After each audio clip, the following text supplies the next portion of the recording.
In 1944, the Allies were preparing for the most important invasion of World War II. Every plan, every ship, every soldier moved toward a single day. But before the real attack even began, they created an army that did not exist, a phantom force built from rubber, wood and whispers. And it changed the course of the war.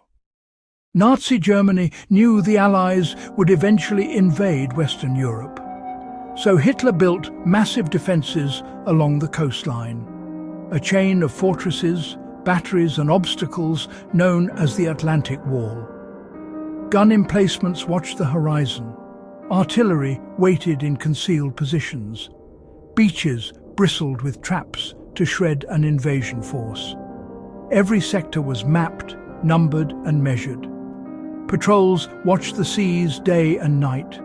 Reconnaissance photos fed the defences with detail. Hitler believed a decisive blow would come across the channel. He just had to guess where. If the Germans concentrated in the right place, the invasion could be smashed in the surf. Panzer divisions stood ready to counterattack. Batteries ranged the beaches to the yard.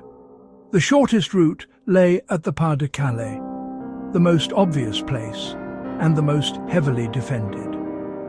For the Allies, a frontal fight against prepared defences was a gamble they could not afford.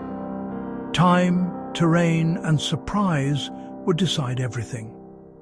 So the question was simple.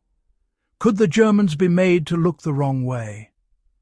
Could a lie hold long enough for truth to land? That would be the work of deception. To succeed, the Allies needed to trick the German army. Supreme Commander Dwight D. Eisenhower approved an audacious strategy.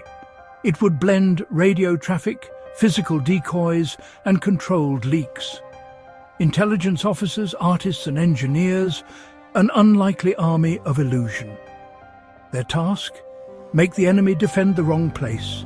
Maps became stages, models the script. Every trace had to look authentic. Messages would hum across the airwaves just as a real army would. They needed the enemy to defend the wrong place. Draw the eye to Calais, the obvious crossing, while Normandy gathered the real storm. The plan had a name and a backbone. Double agents would confirm what the Germans expected to hear. A chorus of signals would sing the same tune. And in the fields, shapes would rise. Rubber, wood, canvas, the building blocks of deception. The stage would be set in southeast England, visible to German eyes in the sky. Risky, intricate, and necessary. The countdown to the greatest hoax of the war had begun. Behind closed doors, the fake army took shape. So the Allies created an entirely fake army. Inflatable tanks. From the air, they looked ready for war. Fake aircraft. Painted details sold the illusion. And wooden vehicles. Camouflage concealed imperfections and hinted at power. Fake landing craft gathered where cameras could see. Smoke, laundry and footprints, evidence for reconnaissance. Life signs were planted to complete the picture. Tracks in the mud, evidence of movement. Crates, labels and cereals, evidence of supply. Headquarters signs pointed to command that did not exist. At night, lights glowed to outline shapes. Up close, they were rubber and canvas. From above, they were steel. German cameras captured exactly what they were meant to see. Masts rose. Antennas hummed. Noise matched the picture. An army of air and wood, perfectly placed. They even gave it a name, the 1st US Army Group. And they gave it a commander, General George S. Patton, the perfect decoy for German fears. To German intelligence, it looked undeniable. The operation was called Operation Fortitude. Its goal was simple: convince Hitler that the invasion would happen somewhere else. The somewhere else was Pas de Calais. Fortitude South faked the armies poised to strike there. Signals traffic mimicked real formations, battalions, brigades, corps. Schedules, code words, and chatter wove a consistent story. Double agents confirmed it, trusted voices feeding Berlin. German reports repeated the fiction as fact. Calais was closer. Its ports were larger. Defences were thickest where the Allies pointed. On paper, divisions massed opposite the strait.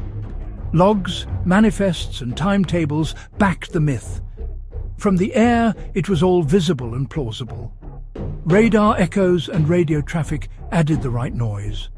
Call signs spoke, units answered. At night, the decoy army glowed on the map and in the sky. Even Patton's movements were scripted to mislead. German analysts circled the bait. The clock ticked toward June. Weather would blur the picture at exactly the right moment. Fortitude was not just props. It was orchestration across maps, mines, and miles. And it would hold after the first landing to pin German reserves in the wrong place. The deception worked. German intelligence believed the fake army was real, and Adolf Hitler expected the main blow at Calais. Reports named units, strengths and intentions that did not exist. Reserves stayed where Fortitude pointed. Guns remained trained on the shortest crossing. Reconnaissance tasked again and again over the decoy fields. From bunker to bunker, eyes fixed on the wrong horizon. Crucially, Hitler ordered that the Calais threat would follow any first landing. So the armoured fist that might have struck Normandy did not move. They waited for a second blow that never came.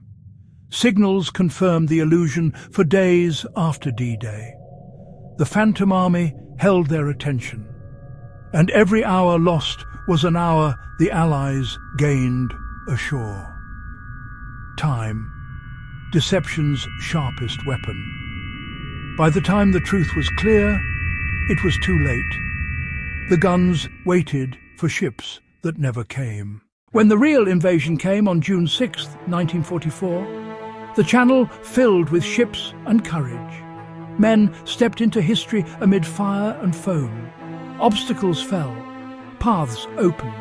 5 beaches bore the weight of liberation. Gun by gun, yard by yard, the Allies fought ashore. German forces were in the wrong place. Airborne troops seized bridges and roads behind the beaches.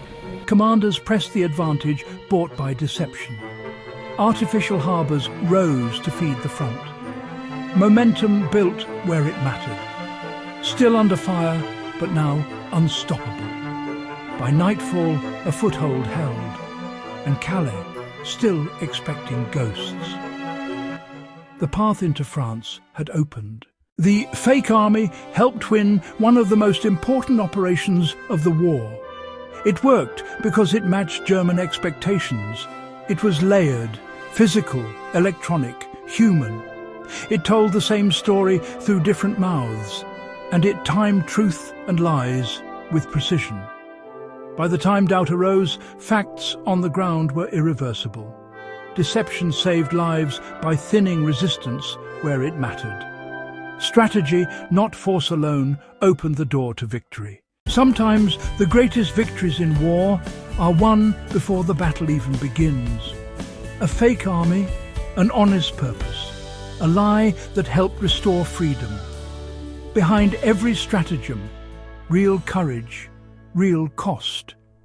And a lesson in war, imagination can be a weapon.